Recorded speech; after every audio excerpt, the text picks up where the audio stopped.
우리 주신 하나님 말씀 누가복음 18장 31절부터 43절 말씀 함께 한 절씩 교독하겠습니다. 예수께서는 12 제자를 곁에 불러놓고 말씀하셨습니다.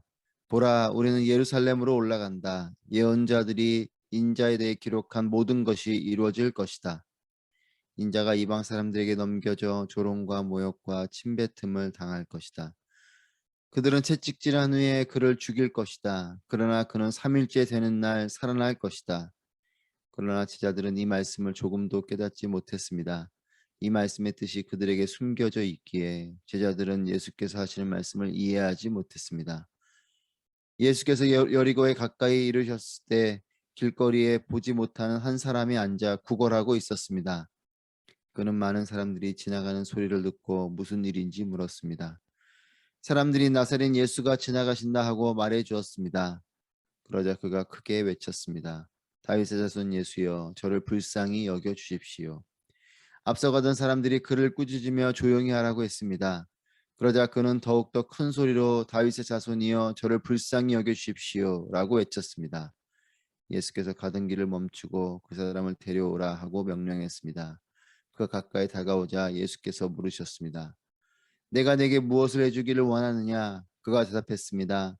주여, 다시 보고 싶습니다. 예수께서 그에게 말씀하셨습니다. 눈을 떠라, 내 믿음이 너를 구원했다. 함께 있습니다. 그러자 그는 곧 보게 됐고 하나님께 영광을 돌리며 예수를 따라갔습니다. 이 광경을 본 사람들도 모두 하나님을 찬양했습니다. 아멘. 살아계신 하나님을 찬양합니다. 오늘도 우리에게 말씀하시고 역사하실 또 하나님을 기대합니다. 어느 날 예수님께서 제자들에게 중요한 말씀을 하십니다. 바로 십자가의 고난과 부활에 대한 말씀입니다. 31절에서 33절 말씀 보시면 예수께서는 12 제자를 곁에 불러놓고 말씀하셨습니다. 보라, 우리는 예루살렘으로 올라간다.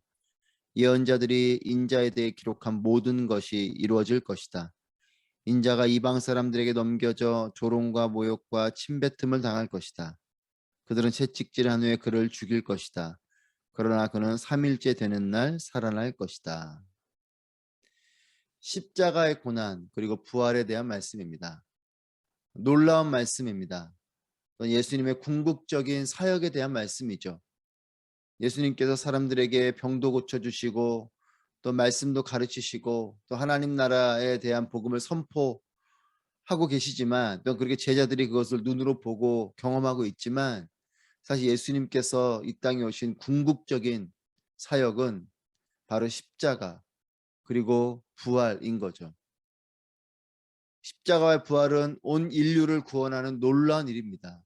이 온 인류를 구원하는 놀라운 일에 대한 말씀을 예수님께서 제자들에게 해주고 계십니다. 구약의 예언자들을 통해 이미 기록되어진 바로 그 약속입니다. 조롱과 모욕과 침뱉음을 당해야 하는 일이고 채찍질을 맞아야 하고 결국은 죽음을 맞이하는 일입니다. 하지만 3일 만에 다시 살아나게 되시는 이 놀라운 말씀을 해주고 계세요. 이틀 전이죠. 지난 수요일부터 이제 사순절이 시작되었습니다. 부활절을 기점으로 40일이 되는 그 날이죠. 40일이 지나고 이제 부활절을 우리가 맞이하게 될 텐데 이 십자가와 부활을 깊이 묵상하게 되시는 이 사순절의 기간이 되시기를 바라고 또한 부활절을 통해서 부활의 놀라운 영광을 또한 기념하고 기억하고 누리게 되는 은혜가 있길 바랍니다. 이 놀라운 십자가와 부활의 말씀을 하시는데 제자들은 미처 이해하지 못합니다. 34절 말씀. 그러나 제자들은 이 말씀을 조금도 깨닫지 못했습니다. 이 말씀의 뜻이 그들에게 숨겨져 있기에 제자들은 예수께서 하시는 말씀을 이해하지 못했습니다. 이 놀라운 말씀을 하셨음에도 제자들은 이해하지 못해요.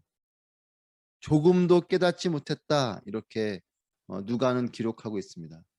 왜냐하면 말씀의 뜻이 그들에게 숨겨져 있었다 이렇게 기록합니다. 그래서 제자들이 이해하지 못했다는 것이에요. 예수님의 십자가와 부활은 예수님께서 몇 차례 말씀하셨습니다. 하지만 제자들은 이 예수님의 말씀이 실제로 벌어지고 나서야 깨닫게 되었습니다. 당시에 예수님이 이런 말씀을 여러 차례 하실 때는 제자들은 미처 깨닫지 못했어요. 물론 사람들은 이해할 수 없었죠. 하지만 이제 이 복음서를 하게 될 때 제자들 또는 이 복음서를 기록했던 사람들이 후에 예수님의 십자가 부활이 경험되어지고 난 이후에 이제 이것을 그때서 기억해낸 거죠. 아, 예수님이 그때 하신 말씀이 십자가 부활이었구나라는 것을 아마 십자가와 부활의 사건을 경험하고 난 이후에 깨달았을 것이에요. 그래서 당시에 숨겨져 있었다라는 것은 그 당시에는 십자가 부활을 말로는 들었지만 이것이 어떤 일인지 잘 몰랐던 것입니다. 여러분, 우리 삶에도 하나님 말씀이 들려지고 또 어떤 경우는 하나님 말씀이 보여지고 있지만 그 일을 그 당시에는 깨닫지 못할 때가 많아요. 나중에 돼서야 시간이 지나고 나서 아, 하나님이 그렇게 말씀하신 것이구나. 하나님이 그렇게 역사하신 것이구나. 깨닫게 될 때가 있는 거죠. 여러분, 그렇기 때문에 하나님 일이 없다고 실망하지 마십시오. 하나님께서 침묵하신다고 절망하지 마십시오. 하나님이 일을 하시지 않거나 하나님이 침묵하시는 것이 아니라 우리가 때가 되면 그것을 또한 보게 되고 듣게 되고 알게 되는 것입니다. 그 당시에는 모르지만 지나고 나서 알게 되는 일들이 있는 것이에요. 물론 그 당시에도 알게 될 정도의 영적 분별력이 있으면 너무나 좋겠습니다. 하지만 그렇지 못한다고 해서 절망하거나 실망하지 마십시오. 지금도 하나님은 우리 안에 우리의 삶 가운데 하나님 일들을 펼치고 계시고 말씀하고 계십니다. 우리가 영적인 분별력이 없어서 그것을 깨닫지 못할 때도 있고 또 시간이 지나서야 또 알게 되는 그런 부분이기도 합니다. 이제 누가는 예수님의 십자가 부활에 대한 말씀을 기록하고 여리고에 있었던 맹인 거지의 일을 기억해서 기록하고 있습니다. 35절에서 37절 말씀입니다. 예수께서 여리고에 가까이 이르셨을 때 길거리에 보지 못한 한 사람이 앉아 구걸하고 있었습니다. 그는 많은 사람들이 지나가는 소리를 듣고 무슨 일인지 물었습니다. 사람들이 나사렛 예수가 지나가신다 하고 말해 주었습니다.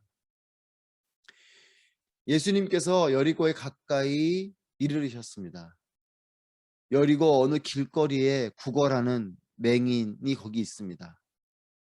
당시에는 이런 구걸하는 사람들도 거리에 많이 있었겠죠. 그리고 맹인들도 많이 있었겠지만 이름을 별로 기록하고 있지 않은데 마가복음에서는 바디메오라고 이름을 기록하고 있습니다. 맹인, 즉 바디메오. 이 맹인 바디메오가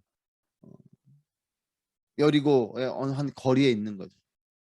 맹인이 이 많은 사람들이 지나가는 소리를 듣고 심상치 않은 일이 있는 것을 인지합니다. 그래서 무슨 일인지 묻게 되죠. 도대체 무슨 일입니까? 자신은 보지 못하니까 무슨 일입니까? 물어요. 그래도 사람들이 이렇게 이야기해 줍니다. 나사렛 예수가 지나가신다. 나사렛 예수가 지나가신다는 소식을 들었습니다. 예수님께서 지나가신다는 소문은 수많은 사람들에게 들려줬고 이 맹인도 소경도 이 소식을 듣게 되는 거죠.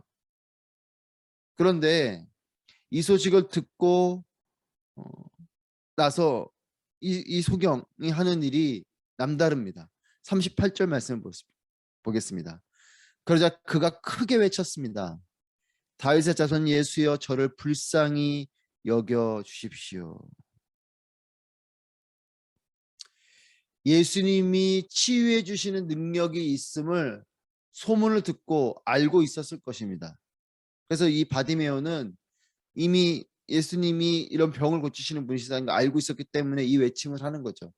사람들이 예수님 지나가신다 하니까 이 바디메오의 소경은 보지는 어디로 지나가시는지 잘 보이진 않지만 지나가신다고 하니 외쳐대는 겁니다.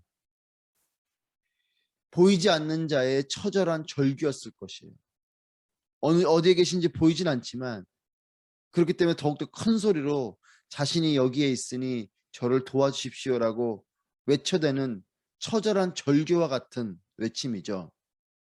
그런데 이 외침에 대해서 사람들, 군중들의 반응은 39절 앞에 부분에 앞서가던 사람들이 그를 꾸짖으며 조용히 하라고 했습니다.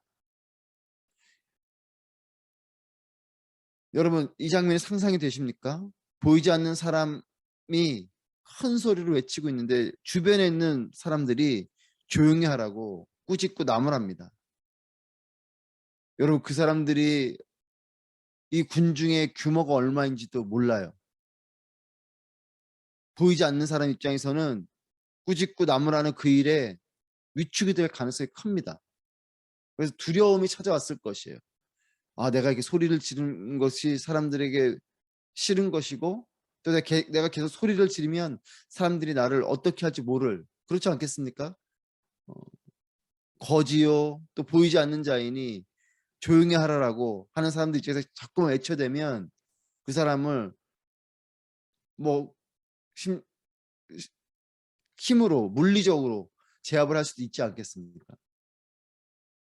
그런데 이런 상황 속에서 이 바디메오의 선택은 놀라운 일을 하게 됩니다. 39절 후반부에 더욱더 큰 소리로 이렇게 기록하고 있어요.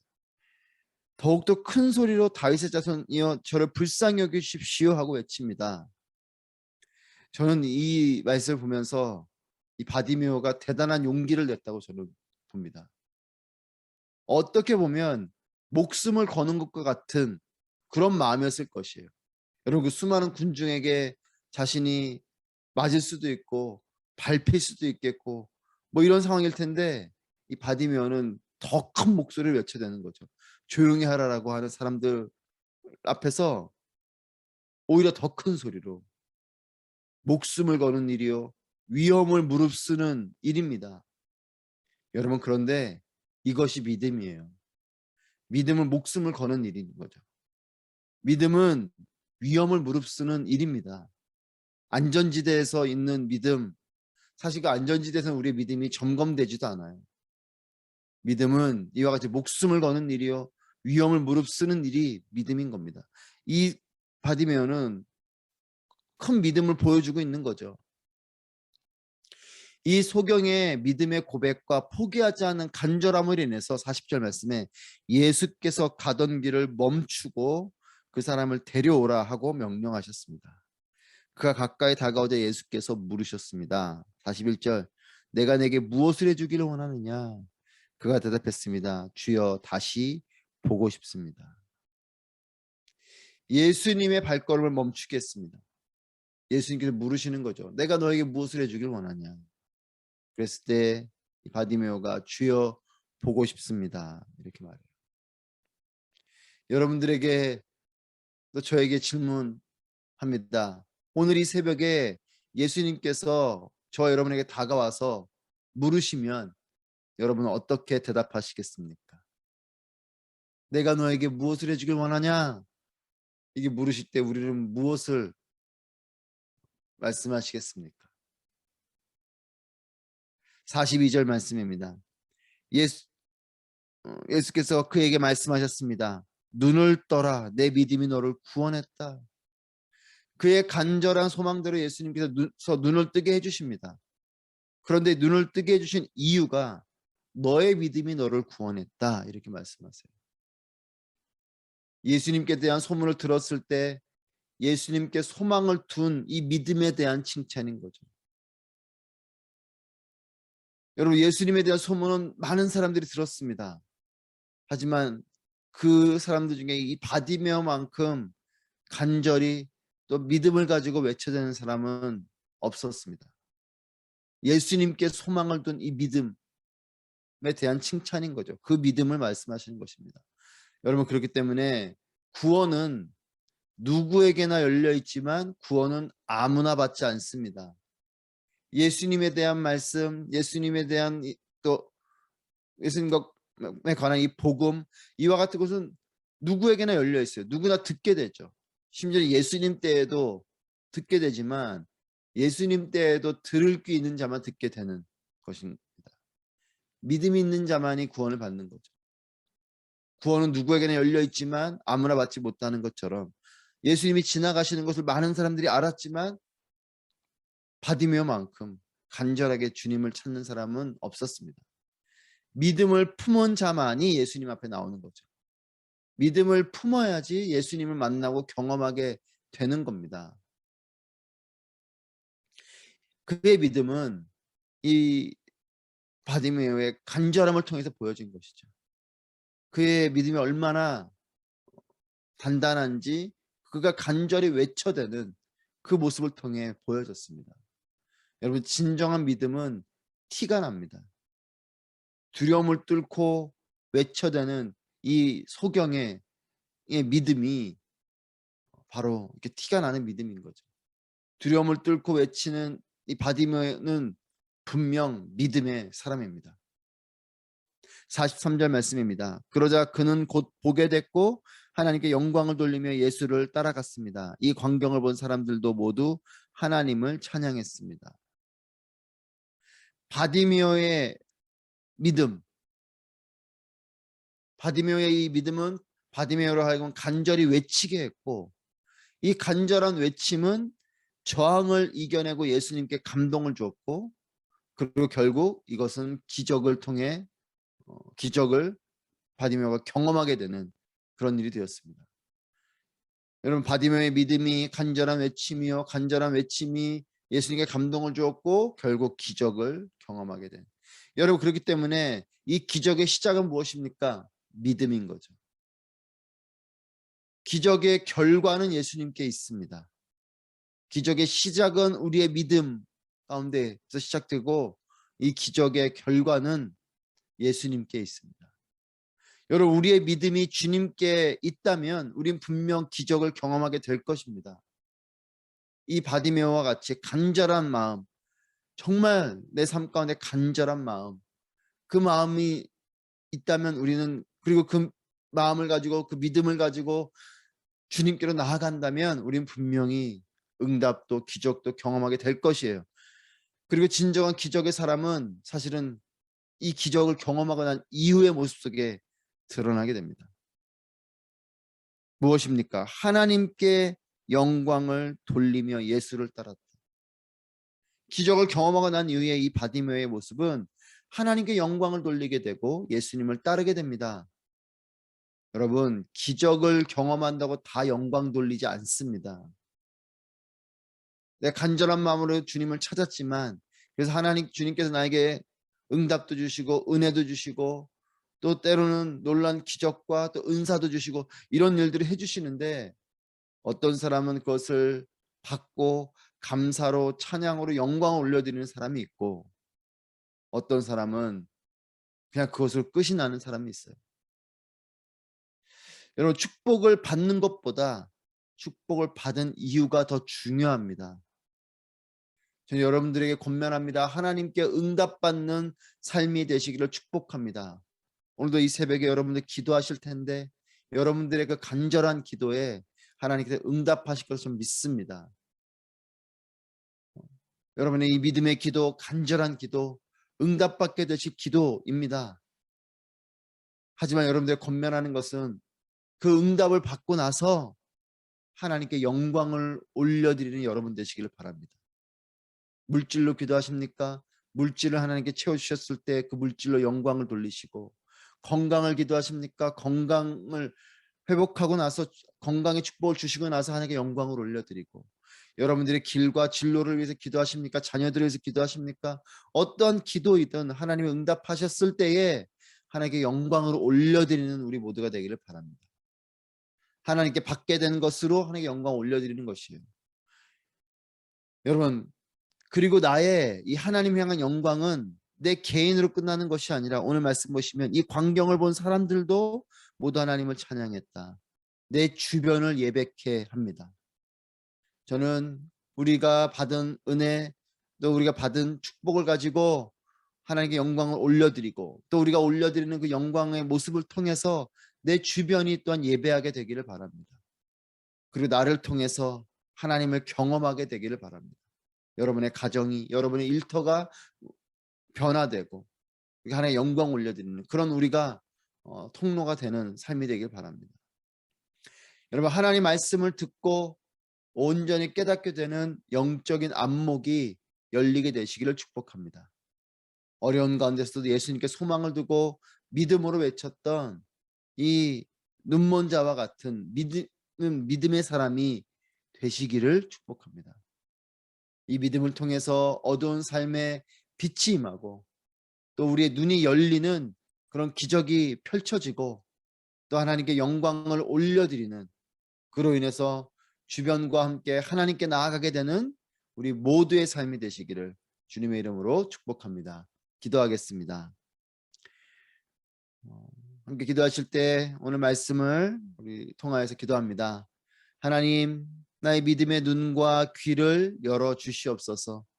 주님께서 말씀하실 때 분명히 깨달아 알게 하여 주시고 깨닫게 하여 주시옵소서. 주님께 소망을 두고 어떤 환경 속에서도 주님을 간절히 찾고 의지함으로 하나님의 일이 펼쳐지고 또 하나님께 감사와 영광을 올려드리는 삶이 되게 하여 주시옵소서. 함께 오늘 말씀을 통하여 기도하도록 하겠습니다. 기도합니다.